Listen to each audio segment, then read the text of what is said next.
quiet 건작동 말씀 묵상 2021년 4월 13일 화요일 출애굽기 4장 18절에서 31절. 이스라엘의 아버지, 열방의 아버지. 모세가 그의 장인 이드로에게로 돌아가서 그에게 이르되 내가 애굽에 있는 내 형제들에게로 돌아가서 그들이 아직 살아있는지 알아보려 하오니 나로 가게 하소서.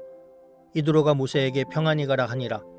여호와께서 미디안에서 모세에게 이르시되 애굽으로 돌아가라. 내 목숨을 노리던 자가 다 죽었느니라. 모세가 그의 아내와 아들들을 나귀에 태우고 애굽으로 돌아가는데 모세가 하나님의 지팡이를 손에 잡았더라. 여호와께서 모세에게 이르시되 내가 애굽으로 돌아가거든 내가 내 손에 준 이적을 바로 앞에서 다 행하라. 그러나 내가 그의 마음을 완악하게 한즉 그가 백성을 보내주지 아니하리니 너는 바로에게 이르기를 여호와의 말씀에 이스라엘은 내 아들 내 장자라. 내가 네게 이르기를 내 아들을 보내주어 나를 섬기게 하라 하여도 네가 보내주기를 거절하니 내가 네 아들 내 장자를 죽이리라 하셨다 하라 하시니라. 모세가 길을 가다가 숙소에 있을 때에 여호와께서 그를 만나사 그를 죽이려 하신지라. 십보라가 돌칼을 가져다가 그의 아들의 포피를 베어 그의 발에 갖다 대며 이르되 당신은 참으로 내게 피 남편이로다 하니 여호와께서 그를 놓아주시니라. 그때 십보라가 피 남편이라 함은 할례 때문이었더라. 여호와께서 아론에게 이르시되 광야에 가서 모세를 맞으라 하시매 그가 가서 하나님의 산에서 모세를 만나 그에게 입맞추니 모세가 여호와께서 자기에게 분부하여 보내신 모든 말씀과 여호와께서 자기에게 명령하신 모든 이적을 아론에게 알리니라. 모세와 아론이 가서 이스라엘 자손의 모든 장로를 모으고 아론이 여호와께서 모세에게 이르신 모든 말씀을 전하고 그 백성 앞에서 이적을 행하니 백성이 믿으며 여호와께서 이스라엘 자손을 찾으시고 그들의 고난을 살피셨다 함을 듣고 머리 숙여 경배하였더라. 안녕하세요. 저는 광양신광교회를 섬기는 공세현입니다. 이스라엘의 아버지, 열방의 아버지라는 제목으로 묵상 나눔을 하겠습니다. 드디어 모세가 순종합니다. 장인의 허락을 받습니다. 하나님께서 그에게 가라고 명령하십니다.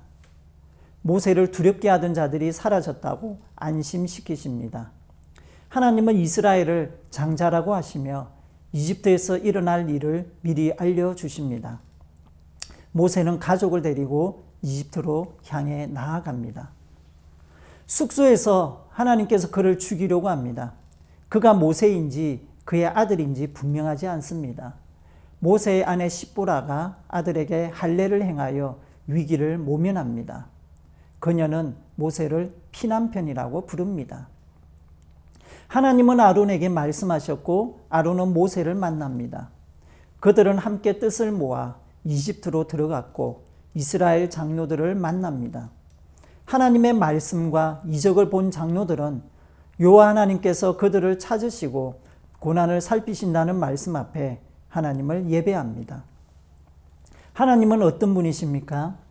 하나님은 이스라엘을 내 아들, 내 장자라고 하셨습니다. 이집트의 현현 신인 파라오 앞에서 하나님의 정체를 밝히도록 말씀하십니다. 하나님은 이스라엘의 아버지시며 이스라엘은 하나님의 큰아들입니다. 둘째, 하나님은 정의와 공평을 이루시는 분이십니다. 하나님은 고난당하는 자, 지극히 작은 자였던 이스라엘을 큰아들 삼으셨습니다. 이것이 하나님의 정의이며 공평입니다. 그들의 편에 서야만 이집트의 체제인 수직 구조를 허물 수 있습니다. 그것이 무너져야 합니다. 사람 위에 사람 있고 사람 밑에 사람이 있는 것은 정의가 아니며 공평이 아닙니다. 정의는 서로가 서로에게 한 형제가 되어 자격이나 조건으로 우열을 따지지 않고 차별하지 않는 것입니다. 공평은 서로를 구분지어 한쪽 편을 들지 않는 것입니다. 이집트 체제에서는 결코 이루어질 수 없습니다. 이집트의 공평은 강자의 손을 들어주는 것입니다. 수직 구조가 무너질 필요가 있습니다. 하나님은 그 체제와 구조 속에서 가장 신음하는 이들의 편에 서고 그들의 아버지가 되셔서 이집트의 정의와 공평을 이루고자 하십니다. 셋째, 하나님은 이스라엘뿐만 아니라 모든 열방의 아버지이십니다. 이스라엘이 장자라면 다른 아들도 있습니다. 이집트도 하나님의 아들입니다. 아버지가 자기 아들이 잘못되기를 원하지 않습니다. 그러나 아들이 아버지를 모르고 아버지를 버리고 떠난다면 아버지는 그 아들이 돌아오기를 바랍니다. 그런데 아들이 자신의 진짜 아버지를 모르고 다른 아버지를 따른다면 문제는 심각합니다.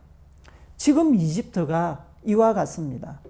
그들은 아버지를 모르고 다른 아버지들을 섬기고 있습니다. 하나님은 그들에게 자신이 참된 신이며 그들의 아버지임을 보여주고자 합니다. 그들이 따르는 아버지들에게서 떠나 하나님 아버지에게로 돌이키도록 요청하십니다.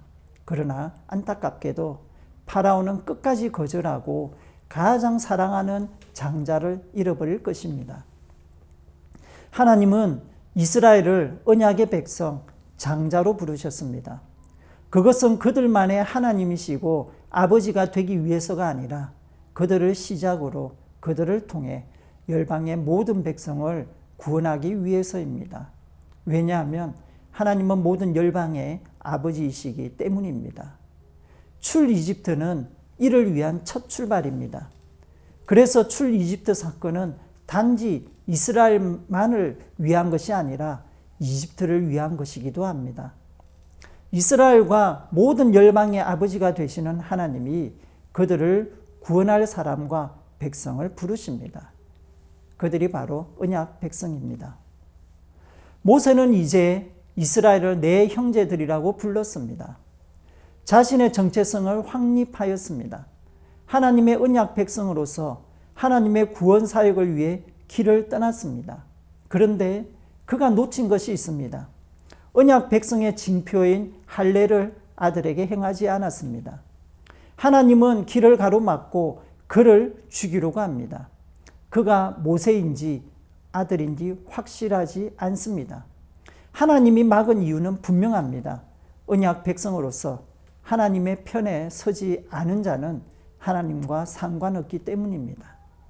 다행히도 미디안 여인인 십보라가 직접 할례를 행합니다. 십보라의 행위는 혈통이 아니라 믿음의 고백으로 언약 백성이 된다는 증거입니다. 믿음으로 하나님의 편에 서서 하나님의 뜻에 순종하는 자가 곧 하나님의 언약 백성임을 보여줍니다. 어릴 적부터 교회 어른들로부터 들었던 얘기가 있습니다. 목사는 정치적 발언을 하면 안 된다. 누구 편에 서도 안 된다. 중립을 지켜야 한다. 성경 말씀만 전해야 한다. 저는 매우 순종적인 사람이라서 마땅히 그런 줄로만 알았습니다. 그런데 교회와 목사가 중립을 지킨다고 침묵하는 것은 결국 잘못된 권력, 잘못된 구조 속에서 한쪽 편을 들고 있다는 것을 알게 되었습니다. 저는 하나님도 중립적인 분이시고 정치에 무관심한 분인 줄 알았습니다. 그런데 그게 아닙니다. 이스라엘을 내 아들, 내 장자라고 하시는 하나님은 지극히 편협하신 분이십니다. 그분은 억울하게 고난당하고 신음하는 사람들을 내 새끼라고 하면서 편애하십니다. 왜냐하면 그들의 편에 서야만 정의가 이루어질 수 있기 때문입니다. 누구도 의지할 수 없고 하소연해도 들어줄 수 없는 사람들의 아버지가 되어야 가해자의 위치에 있던 사람들에게도 회개의 기회가 주어지게 됩니다. 그래서 하나님은 가장 낮은 자의 아버지가 되셔서 세상 모든 이들의 아버지가 되십니다. 하나님은 저와 저희 공동체에게 언약 백성의 정체성을 주고 그 정체성에 따라 살도록 부르십니다. 그것은 가장 낮은 자들의 신음을 외면하지 않고 하나님을 믿음으로 그들의 편에 서는 것입니다. 큰 일을 할 수 없지만 그들을 위해 작은 손을 모아 기도하며 실천하겠습니다. 미얀마를 위해, 고난당하는 이들을 위해.